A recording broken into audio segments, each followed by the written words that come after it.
Here are 10 things you need to know if you're pulling for Blade in Honkai Star Rail.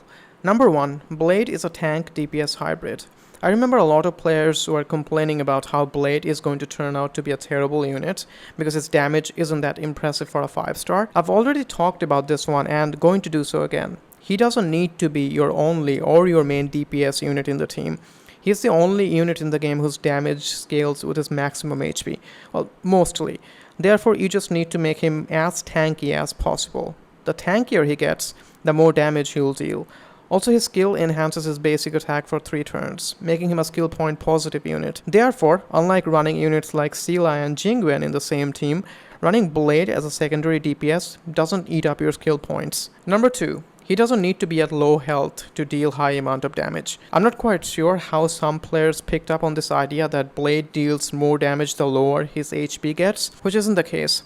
His ultimate deals additional damage equal to 100% of the total HP he has lost in the current battle, up to 90% of his maximum HP. So even if you heal him before he casts his ultimate ability, and let's say he's sitting at full HP, after you're done healing him, he's still going to deal the same amount of damage as he would at 5% HP, unless of course if you have something like the secret vow equipped on him. Also do keep in mind the HP lost value will be reset after casting his ultimate. Speaking of HP lost, number 3, any kind of damage mitigation will hinder Blade's kit. That means if you want your Blade to deal as much damage as his kit allows him to, you need to make sure you aren't using a preservation path unit.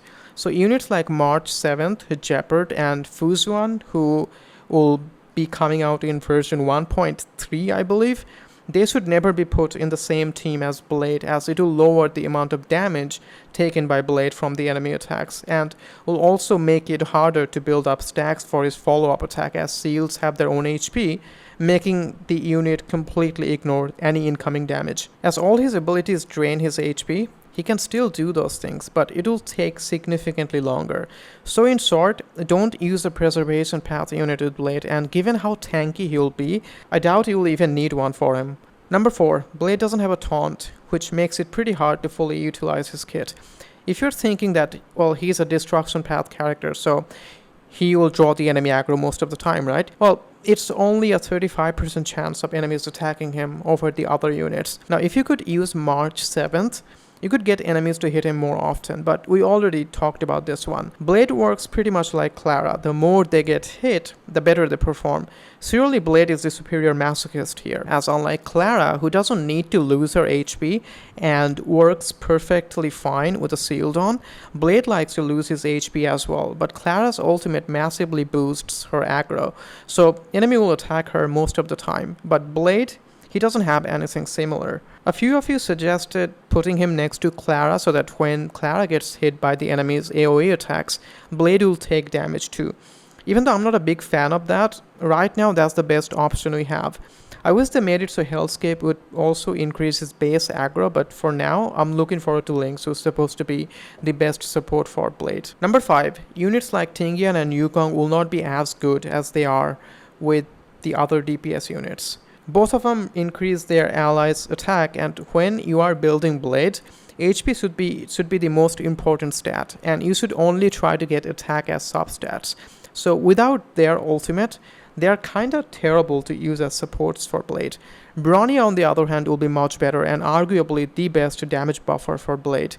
Her skill will not only increase his damage, but also help him build up stack a lot faster and help him lose more HP as well. So if you want to use Blade as the main DPS, which I'm still not sure how good or bad that will be until we get the official reveal of his kit, this is the team you'll use.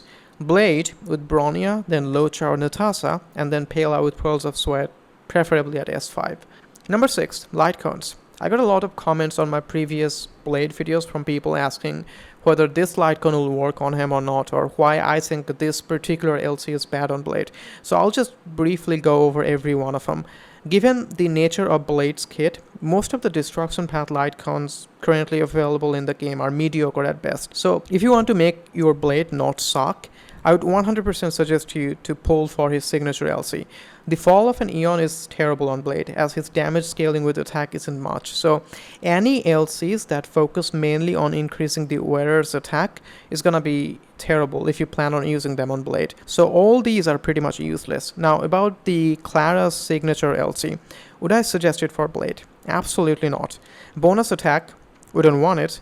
HP restoration based on a percentage of the wearer's attack, won't be of much use on Blade. The only good thing is the increased damage when hit or defeating an enemy, but you can get the same amount from Secret Vow without even needing to be at lower than the enemy's current HP percentage. Neither you need to defeat an enemy or get hit. Walk time is dog shit, so the only ones I would recommend besides his signature one are Secret Vow, then Mutual Demise, and then lastly Under the Blue Sky.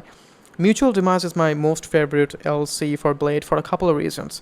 First thing is I think the main reason people like using 5-star LCs over 3 or 4-star ones, if you ignore the passive provided by those light cones, is because of the stats, but Blade doesn't benefit from either of these two. Actually, he benefits more from having lower defense. And secondly, Mutual Demise is extremely easy to get to S5, being a 3-star light cone, and it also provides the wearer with 24% crit rate while below 80% HP, which should be extremely easy to achieve because of the nature of Blade's kit. Number 7, Relics. Both Longevous Disciple and Rootland Arena will be the best options for Blade, so I do hope you have enough fuels saved up. For stats on your Relics, HP will be the most important stat, then crit rate, then crit damage, attack percentage, and then everything else. Defense should be of least priority, and you should try to get as little of it as possible. Number 8, increasing Blade's maximum HP through overhealing. If you're planning on using Bailu to increase Blade's maximum HP, you are most certainly going to be disappointed, given that his HP lost isn't just a flat amount, but it's a percentage of his maximum HP. It will be close to impossible to overheal Blade to increase his maximum HP with Bailu's bonus ability. Also, as Invigoration reduces the damage taken by 10%, it will lower the amount of damage dealt to him by the enemy attacks, resulting in lowering his ultimate damage. Number 9, his light cone is extremely good, and therefore you should 100% pull for it. E0 Blade with S0 light cone is significantly better than E1 or E2 Blade without his signature LC.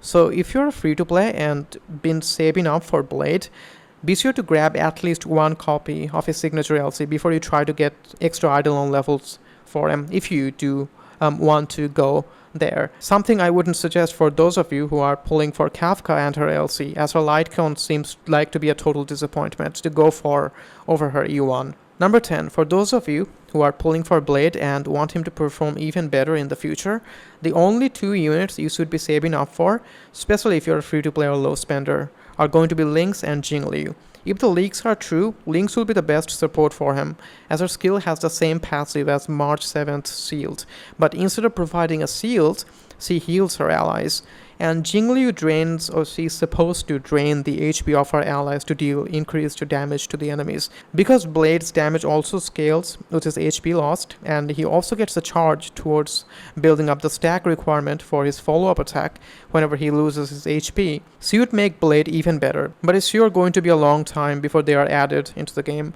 But look at the bright side. You're gonna have more time to save for them. So that will be all for this video. If you enjoyed the video, be sure to leave a like and subscribe for future content.